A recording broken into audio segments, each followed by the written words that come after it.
we patient advocates simply say, hey, it's our data, use our data. A lot of data is not used or is used in a later state, and it simply slows down progress in research. And when you slow down progress in research, you slow down progress in treatments. And for us, patient, it's always about quality of life that needs to be improved.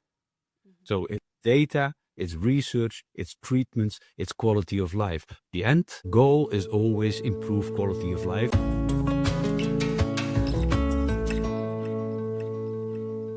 Welcome to EHA Unplugged, the official podcast channel of the European Hematology Association, EHA. I am Isabel Olivera, your host. Today, we'll have the pleasure to have with us Peter Kapitein. Peter Kapitein is a patient advocate at Inspire to Live. Peter's lifelong work centers on one essential question: how can we bridge the gap between what science discovers and what patients really receive? In this episode, we'll explore what meaningful advocacy looks like, how patient voices can shape access to new therapies, and why collaboration across communities is key to improving outcomes. So welcome, Peter. Thank you for being with us today. Thank you for the invitation, and happy to contribute to the listeners who hopefully can be helped with my stories. To start off, Peter, you often say that advocacy means connecting people who should already be connected. What inspired you to take on that mission? Well, that's a good question. People think they are connected, and of course they are connected. I think all researchers, for example, meet with each other on congresses. They meet with doctors, they meet with industry. So people really know to find each other, but finding each other and really working towards a goal that contribute to patients is something different. What we aim for and what we are doing within Inspire to Live is what we bring together the right people. And that sounds very general, but the right people are not always the people that normally meet each other at events like congresses. So we really think about who should meet who. And to give an example, sometimes a fundamental researcher in cancer might be helped by someone who knows a lot about rheumatoid arthritis. And then we bring together these researchers on, for example, DNA repair, on aging and rheumatoid arthritis, because they both probably know things that are of importance for the other one. And this sounds again a little general, but we within Inspire to Live have so many different expertises that we are able to say, but in this situation you should ask her or him to work together with the other people. And then we bring them together and, well, we start initiatives, and quite often, of course not always, but quite often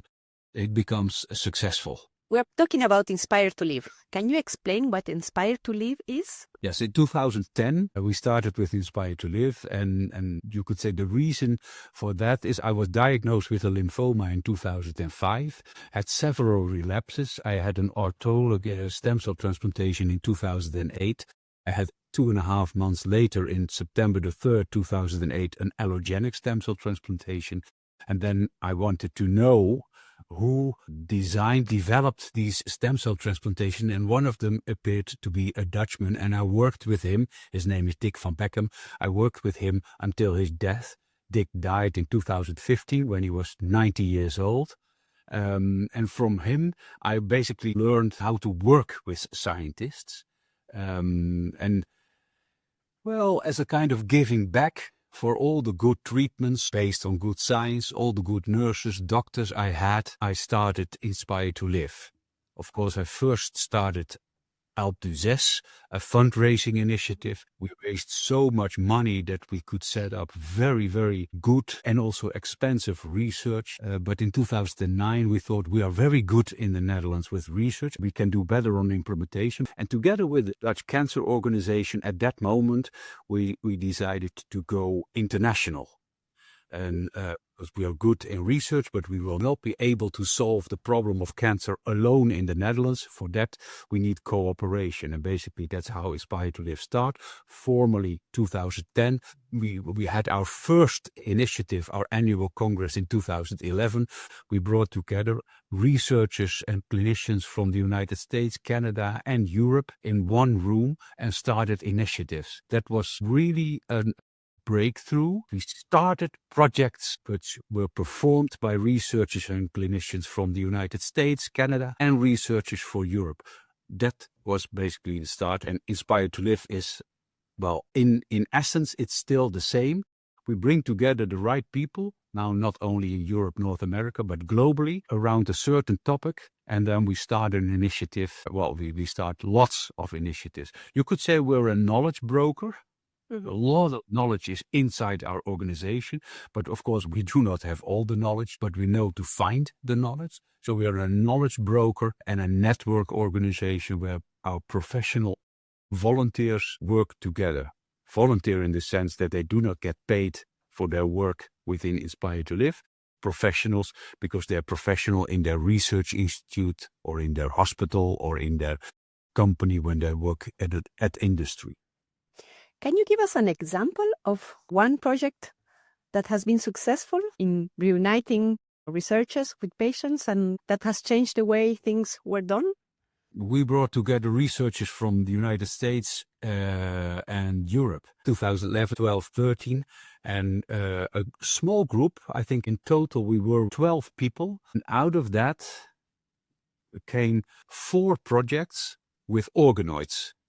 So these were projects for lung cancer, prostate cancer, for pancreatic cancer, and for colon cancer. 4 projects, on average $6 million each, were started, and they run for 3, 4, sometimes 5 years. And in the end, the result of that was here in the Netherlands. We have it's called a hub for organoids, where organoids are produced and they are used for finding the right treatment. They are used by industry for testing their medicines in phase 1 or phase 2. So you could say it's not that organoids wouldn't have been here without Inspire to Live, but if you ask these researchers, we at least speed up the process of organoids 5 years. That's what we more or less guess. So organoids is one of the big successes of Inspire to Live. So Inspire to Live connects people, but you don't bring money. No, we don't fund research. We bring together, start initiatives, we design initiatives, so to say, and then we look together for the right funding. Who designs the initiative? From the start, we discuss what needs to be done, how it needs to be done. To give an example, at this moment, we're part of an application for the Cancer Grant Challenge with the last 4 on dark proteomes, which is a very fundamental research. But Ilona and I, 2 patient advocates of Inspire to Live, cooperate with researchers and clinicians from, the Dutch Cancer Institute, but also Dana-Farber, Michigan University, MIT in the US, so a big international consortium. We're in it now, and the moment we get funded, we will continue working together. You have argued that we often fail to do what we already know works. What do you mean by that? We do not execute what we already know. Yeah, that's a quote from a British scientist, and it really expresses what can be improved. Science is way ahead of the clinical practice, which is normal. First, you have to have the evidence, but the time between the evidence and the implementation in the clinic, that's too long. If you know that a new approach, a new treatment, let's take CAR-T. We know how to do CAR-T, and still we are struggling with implementing it. And of course, in the Netherlands, we have one implementation, and in France a little bit more, and in Germany a little bit more, but we are not executing what we already know. I live because of an allogeneic stem cell transplantation, and I owe my life to that. But I'm an advocate for CAR T because the big advantage of CAR T is that you keep your own immune system. So there will never be rejection because it's your own immune system. And the success rate of CAR T is much higher than the allogenic stem cell transplantation. In cell therapy, there is also the matter of cost. It's not obvious to translate this into the clinic because it's a very complicated process and it's also very costly. There's so much research to try to make it cheaper and more affordable. Are you importing that? For EHA, I'm a project manager in the Ascertain program, which is about pricing, cost effectiveness, and reimbursement. And one of the advisors of Ascertain is Julio Delgado, who is a physician in Barcelona, and he produces CAR-Ts, and his price is around 80,000 euros. 80,000 euros is more or less the same as the cost for an allogenic stem cell transplantation. So you see that we can do it more affordable. There is a good project here in the Netherlands, in Groningen and Rotterdam. They are working on producing CAR-Ts in-house in the hospital, which will also make them much more affordable. So I think research is not only finding the best treatment, but also the best affordable treatment. But I also think you should look for how can we make it affordable, not only for the rich Netherlands, Germany, France, but when we talk Europe, also for Romania, Bulgaria, Poland, Hungary, the less rich countries in Europe. Yes, you're going into what I wanted to ask because EHA has this focus now on borderless hematology. And it wants to emphasize in part that one of the priorities for EHA is equitable access. And of course, many of the new treatments for cancer, like bispecifics and cell therapy like CAR-T, are really expensive. How do you think we can help this get to more people? I think we should also look to procedures that are less costly. When you make it in-house in the hospitals, which will probably be at least first the academic hospitals. So these are all possibilities. And as we know, CAR-T is one treatment. And then, after, of course, it's a very complicated treatment and you need a good intensive care unit, etc., etc. But if it's successful, you can go home. So I think we should look for more creative solutions, in-house productions, or go to hospitals like Barcelona. And this is the way we can also bring these innovative cellular and gene therapies to the less rich countries in Europe. So you also are very interested in ownership of data. That's my data, use my data.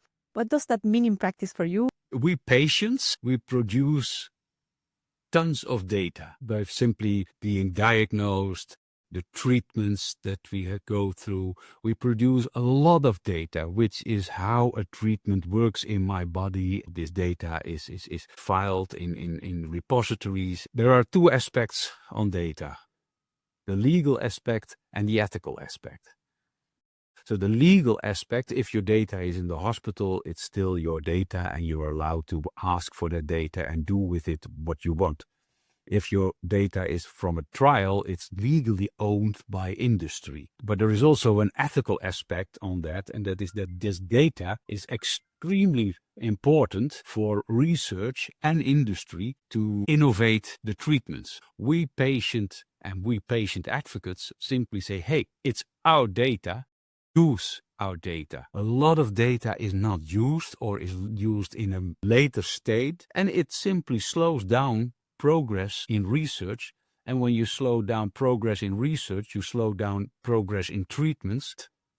So it's data, it's research, it's treatments, it's quality of life. The end goal is always improve quality of life. It's our data. At least from an ethical perspective, you should share it immediately. So that's why we advocates simply say, hey, it's our data, use our data. For a lot of patients who will not benefit from the latest treatments, it's the only possibility to contribute. And patients want to contribute. Maybe 1 or 2% not, but the great majority wants to contribute to science to improve treatments for the patients that come after them. So do you think most patients give free access to the data to research? I wrote an article. It's, well, almost ready for peer review. And in the article are a couple of references that shows that more than 95% of the patients say, use my data. You don't even have to ask, use my data because I gave it for diagnostics or whatever. So use it. Some patients say, oh, you have to ask permission, but it's basically the legal people. Patients don't talk about privacy. They expect you to deal with data in a proper way. The checks and balances in the use of data are in place.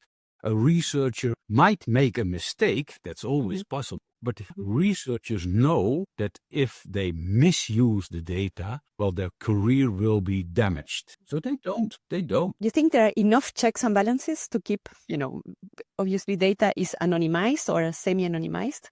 And if the checks and balances fail, I should say the benefits of immediate sharing are much greater than the damage that can be done when data is misused. So, and that's what I call the hidden cost of saying no. It's not that when you do not use the data or do not share the data, that there are no consequences. The consequences of not sharing is slowing down the progress of research, treatments, quality of life, which simply cost lives.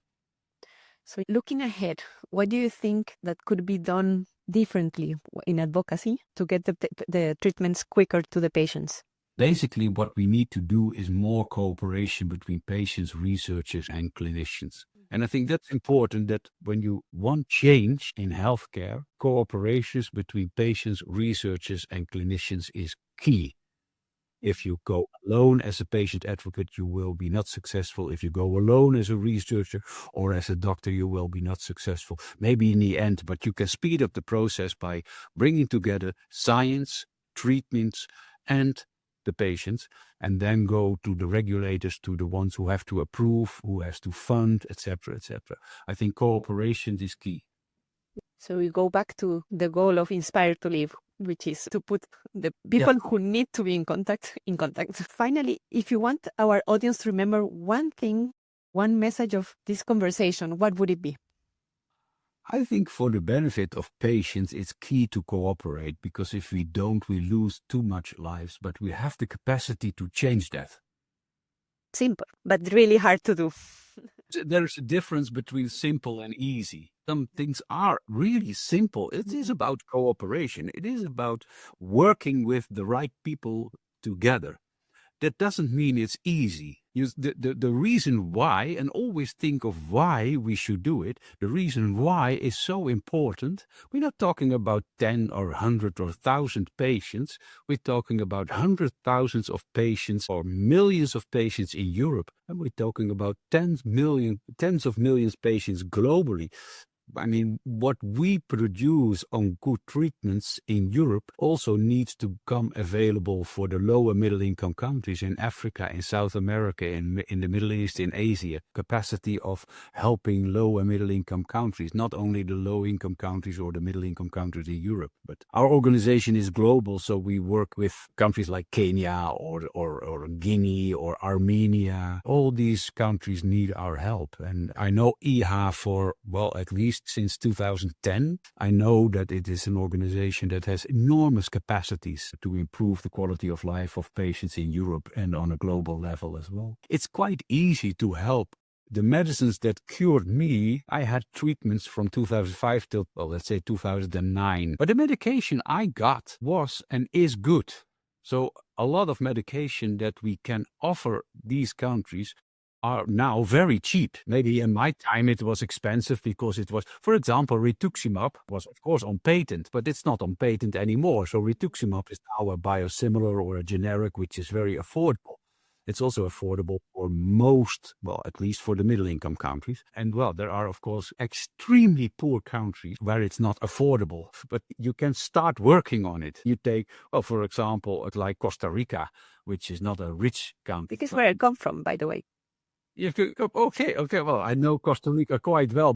But so in Costa Rica, a lot of medicines are affordable. I don't know, but maybe even some patented medicines, but at least the off-patent medicines, and a lot of off-patent medicines are very good. When we have We have more than 30 low and middle income countries. When we asked Ghana, what is your most needed medicine? And we asked it to a physician for breast cancer. And she said, well, Peter, if I could have enough tamoxifen and Herceptin, I can help thousands of women with breast cancer. You can save a lot of lives with existing affordable medicines. And still we use cyclophosphamide treating leukemia and lymphoma patients. Cyclophosphamide is, more than 100 years old. It's we call it 10 euros per gallon. It's very affordable, you see. So you can do a lot of good things with affordable medicines. One of the products that this early detection based on a blood draw and then look for proteins, and you can find now 14 different cancer types with a simple blood draw analysis of the data, and then an algorithm runs and it gives you a probability of cancer. Mm-hmm. The price of the algorithm is around $50, $60, $70. Mm-hmm. One of our advocates is a Chinese researcher, and he has two approaches. One is compared to Gallery and Thrive and other projects based on DNA sequencing, which is 11, 12, which is unaffordable. Mm-hmm. His product is $70, $80, $90, which is much more affordable. When you look at the sensitivity and specificity of the DNA sequencing, well, the specificity is not really higher than the only protein. The sensitivity is 58% of the protein tumor marker analysis, where Gallery is, and his own sequencing product, by the way, is above 80, which means the sequencing is better, but unaffordable. So, and he has a beautiful remark. He says, yes, Peter, sushi is better than rice, but when you're hungry, rice will do. And we asked the professors in Nigeria and Kenya, what should we do? And he said, Peter, Ifeoma Okoye, who is a professor in oncology in Nigeria, Peter, the sensitivity in my country at this moment is 0%, because we do not detect anything. So if you come up with a product of 58%, we make quite some progress. And we also ask the ethical question, because, but then we detect it, but then it needs to be, if you find a cancer, you need to treat it. Is it ethical to only detect and maybe not able to treat it because the treatment is not available or is too expensive? And her remark, and that was also the remark of the professor in Kenya, is we need to break through that circle of desperation where patients don't come to the hospital and die in loneliness, or when they come to the hospital, 80% of the patients in these countries come in stage 3, 4 to the hospital, where the only thing that you can do is pain management. Least to have to give them a dignified way of dying. So we have to break through that circle of desperation. So there are many things that can be done with not that much money, because you can get the message to people that you have to go to the hospital as soon as possible. And the other thing would be to use medicines that are not that expensive, but they're still good. They're still good. Cyclophosphamide is still good. It's still good. IDA Foundation, which is related to the World Health Organization, and IDA Foundation provides medicines for low and middle income countries, and they have a quality check, so they deliver good quality medicines for the lowest possible price. And we already set it up for Uzbekistan. One of our advocates is he has now got his PhD, and he worked on it in his country, Uzbekistan, who said, what are the most needed medicines that we do not have and need? And the Ministry of Health has budget for these medicines. And then it's basically very simple. It's called NCD Connect, which is basically the supply chain for medicines. And the doctor in Uzbekistan simply says, hey, I have, for example, I have 12 breast cancer patients that need tamoxifen. Well, she orders for 12 patients for 1 year. She pays, gets the medicines delivered, and that's how it's been set up in good and affordable. So thank you very much, Peter, for being with us today. Thank you for the invitation, and I really appreciated it, the way we could elaborate on progress in science, treatments, and like I said, the outcome always needs to be a better quality of life. So really, thank you for this. Thank you to all of you for listening. And if you enjoyed this episode, please like it and subscribe to our channel. Stay tuned for more episodes of EHA Unplugged.